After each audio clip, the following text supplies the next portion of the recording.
survey and research said that, one of the biggest indicators of abuse in a family situation, in a mixed family situation, where there is a step parent.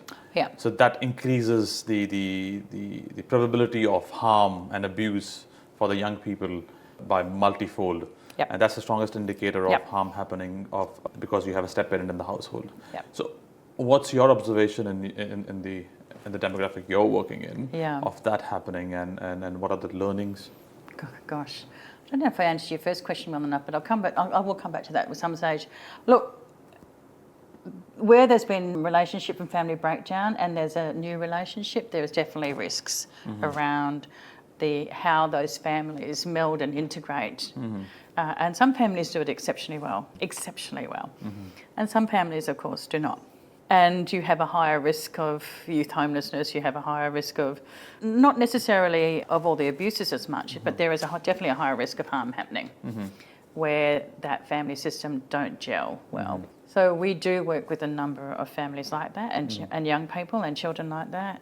And invariably, it's because the idea of families changed and that capacity of the family to be inclusive of everybody is limited. And it actually might be because the step parent actually doesn't like the child. And it's easier to not like a child when it's not yours.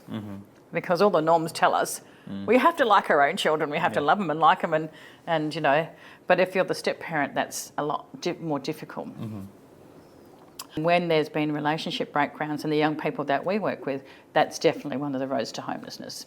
That the child might get kicked out, or the child feels as though they're getting kicked out, or the child is not being treated as well, so they run away. And we do see that quite a bit. And then we also see higher risks for mental health, alcohol and other drug issues, and a couple of other things that happen as a result of that.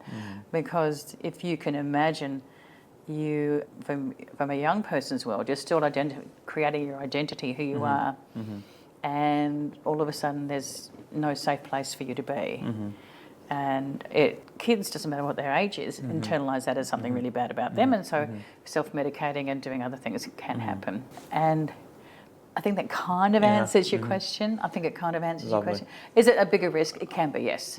But then we also work with children, and there's about 90% of children who come through our sexual abuse services who are harmed by family members, biological family members. So it's not just the step family system.